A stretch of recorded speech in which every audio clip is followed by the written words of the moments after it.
Talk about rewards, because people have this impression that to have an iron mind, you need to be in constant God mode, and that life needs to be struggle permanently, and you need to be able to deal with that struggle permanently, and it's all just doom and gloom, which is not the case at all. You need to have goals. You've created your enemy, you know who you're battling against, but life should be a happy experience. So making sure that completing your goals makes your life better and more positive, makes you feel more happy, is certainly going to encourage you to set larger goals and to complete them. So what I do when it comes to rewarding myself, because every single one of us needs to reward ourselves, is I very simply pin my rewards to an objective. So what people normally do is they go through life and they go, I feel like having an ice cream, and then they buy an ice cream. Then they eat the ice cream, the end. Even on such a small level, what they're saying is, I do what I want, I do what I feel like at the time, and I don't feel like I have to earn that treat, for example. So even on a very, very small level, let's say I'm walking down the street and I feel like having an ice cream. I will sit and think, I really want an ice cream, but I'm not going to have one. Tomorrow, I'm going to do X amount extra in the gym. I'm going to do an extra 100 burpees. I'm going to do an extra set of bench press, just one extra. And tomorrow afternoon, I'm going to have ice cream. And even something small like that, this is a genuine example. You spend the whole day thinking about ice cream. You end up anticipating ice cream, get excited for ice cream. You go to the gym, you do extra, you earn the ice cream. And then, you know, the crazy thing is, the ice cream tastes better after going through that process than if I would have just bought it when I kind of wanted one the first time. And it's the same with absolutely everything. If I had some money in my bank and I decided to buy a Lambo, sure, it'd be a fun, happy day. But if I set myself a series of objectives I had to complete first, not even just to be able to afford the Lambo. Sure, you can say once I make X amount of money, I'm going to treat myself to this. That's fine. But you can also pin to a bunch of other objectives. So I had the money for a Lambo, but I wouldn't allow myself to buy one until I completed other things. In the gym, for example. Gym is the one I use all the time. If I want to do something which I know is stupid, but makes me happy, like booze, like eat some bad food, like buy something I shouldn't buy, etc., etc., I make myself work for it. And I do that to alleviate the guilt of having it, because what's going to happen is, if you've done the first two parts of this correctly and you understand the enemy you're combating, you're going to know that that person doesn't give in to those kind of desires, doesn't give in to urges. If he wants ice cream, he just goes without. Well, that's who you're battling against. But it's fine for you to have an ice cream because you're going to work extra hard. So the next thing you need to do is you need to put together a list of objectives. You need two lists. You need a list of things you can already do and afford, and a list of things you can't do and afford. So the first list, things you can do and afford, you need to sit there and think, even basic shit, junk food. I want to have a cheat day of junk food.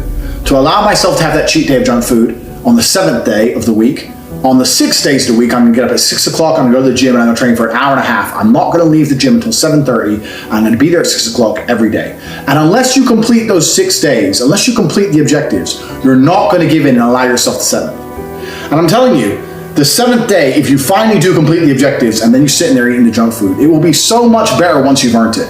The greatest thing about this is the reward is actually better. Not only do you work harder, but the reward is so much better knowing you worked for it. So that's one example, junk food, for example. Or let's say you want new shoes. Basic shit. All the shit you're doing anyway now without thinking. You'll go to a mall, you'll buy yourself something. You'll want it for 10 minutes. By the time you get home and take out the bag, you don't want it. That's because you haven't trained yourself to earn it. You're going to be a happier person when you look at something you want and go, all right, I'm going to come back and get that in 2 days. And in the next 2 days, I'm going to do X. And you're going to do that X that you don't want to do. It's going to be difficult, and you're going to achieve it. And then you're going to get what you want. And you're going to be happier that you got the thing. That's the first thing. And the second thing is, all these small little objectives, these small little missions you set yourself around a compound, especially when it comes to physical fitness. Physical fitness is the easiest one. Because you can say, I'll do 500 press-ups and then done. So this list of things you can already easily afford, you're going to do, you're going to write it out, and you're going to set an objective for each one. So if right now you're thinking of going on holiday, you need to set an objective for completing the holiday. If you want to have a day of junk food, if you want to buy something cheap, etc., etc. That's the first list. The second list is a list of things you cannot yet afford, or things you do not yet have. And that's very easy, because what you're doing is the punishment or the mission you're trying to complete is actually necessary. It's vital to having the objective. So if you want a Ferrari, you write down Ferrari, well then you have to make the money first, don't you? Of course. If you want to have a six-pack, well then you've got to do the work. A separate list of things with the objectives yet to be completed, which you will need to finish before you can even purchase them. So you have two lists, things you can do right now and you're going to delay gratification on purpose to train your mind to earn things. So you're going to train your mind to earn things with the first list, and the second list is obviously going to be all your life goals, all the things you're aiming to get.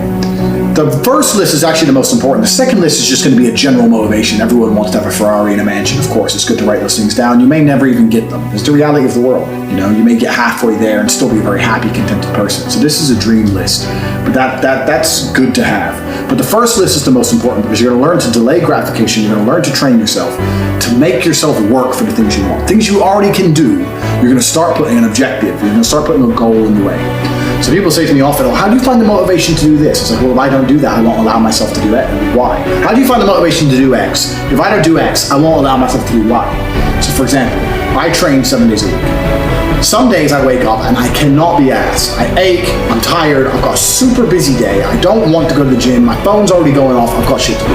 But if I don't go to the gym, I will not allow myself to drive my fast cars, which I enjoy doing. And I've set that in stone. If I don't gym, I'm not driving the cars. So I'll end up, you know what, well, fuck it, the Lambo's looking nice, it's sunny, okay, I have to go to the gym.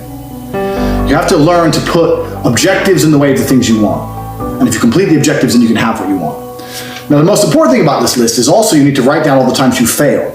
So let's say you've decided that on one of these days, I'm using very simple examples. You could think of the examples you do for yourself. You need to go through your life over the next couple of days and realize how often you actually give in to your impulses. You're driving, you see McDonald's, fuck it, I'll have McDonald's. You see junk food, fuck it. You see some shoes you want, fuck it. You're watching TV, you want to watch Game of Thrones, fuck it, fuck it, fuck it. You give in tons more than you realize. And if you actually be conscious about it, you'll realize, oh shit, I want to watch a new series of Game of Thrones. That's effectively wasting my time, purely for entertainment. If I'm going to do that, I need to do X amount of work first. So you can always find an objective. You can always find an objective to put in before. So it should be very easy for you over the next couple of days to look at all the times you give in to impulses and do things which your opponent wouldn't be doing. Your opponent would not waste time on Game of Thrones. He would not sit in a McDonald's drive-thru. He would not buy those shoes just for the sake of he saw them and he liked them. So all the things your opponent wouldn't do, over the next couple of days you can write down. You need to set an objective in front of each one. And you also need to realize, and you need to keep track of, how often you fail the objective. So let's say we chose Game of Thrones. You want to watch Game of Thrones on Sunday, and you've decided you're going to go to the gym 6 days from Monday to Saturday, every single day, before you allow yourself to watch Game of Thrones. And for some reason on Thursday you fuck it up and you don't go. You need to write down next to that objective, yeah, I fucked up. You need to try the week after. If you give in and just watch Game of Thrones anyway, then everything's thrown out the window. But if you're truly listening to the first 2 lessons we've laid out, then you should feel too guilty to watch Game of Thrones. I couldn't sit there knowing I failed the task and give myself the reward. I wouldn't enjoy the reward. I'd feel genuinely guilty. Genuinely. If I was supposed to go to the gym and I didn't go to the gym and I had the ice cream anyway, I wouldn't enjoy the ice cream because I'd feel guilty. You have to learn to take yourself accountable, make yourself accountable. And if you make this list, like I said, over the next couple days, keep track of all the times you give in, put an objective in front of each one, and you shouldn't be able to give in and do these things because you should feel guilty if you don't complete the objective, which means the only way to do it is to complete the objective. And before you know it, you're gonna have a shitload more work done than you could ever imagine. Especially when it comes to physical fitness, this is the easiest one. What will happen when you truly implement this mindset is you'll start, this is what happens, this is what happened to me, you'll start realizing and you'll start noticing how much other people give in. So I'll be sitting there at dinner and I'll eat my dinner. I'm so the person I'm with. And they'll go, oh, I want dessert. Oh, I'm on a diet. Ah, fuck it. Yeah, fuck it. Dessert menu.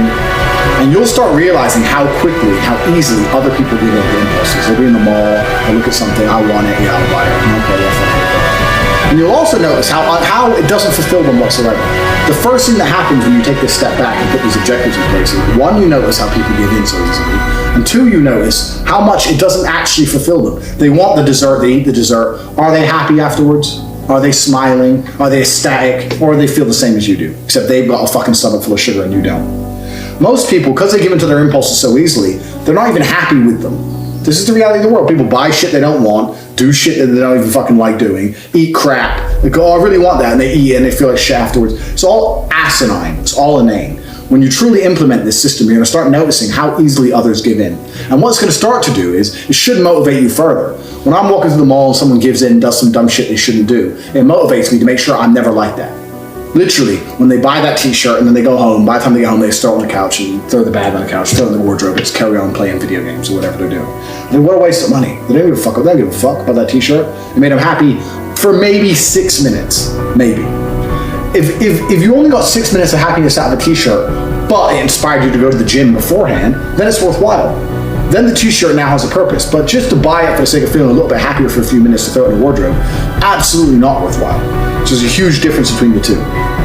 So the second part of this objective, after you've done everything we've discussed with the 2 lists and your understanding after a couple days of analyzing all the things your opponent wouldn't do to realize how often you give them yourself, is to also become super perspicacious and pay attention to how often other people give in to their whims. Because that should motivate you more than anything. Make your list, put all your objectives down. Doesn't matter what your objectives are. Objectives can be super simple and they can be super basic to start. You know, I want to make my first $50 online. I've never made money online before. I want to find a way to get someone to PayPal me $50 and make my first $50 online. And after I do that, I'm going to allow myself to go and blow it. Or go blow $200. Doesn't matter. It's just the principle that I managed to make money online. And if I do that, I'm going to go and I'm going to go shopping on Sunday. And then you're going to sit there on Twitter and you sit there and you're going, how the fuck can I make some money? Because I want to go shopping. I want to go shopping. But if I don't do this, I can't go shopping. And you're going to see how quickly this compounds to a complete change of lifestyle.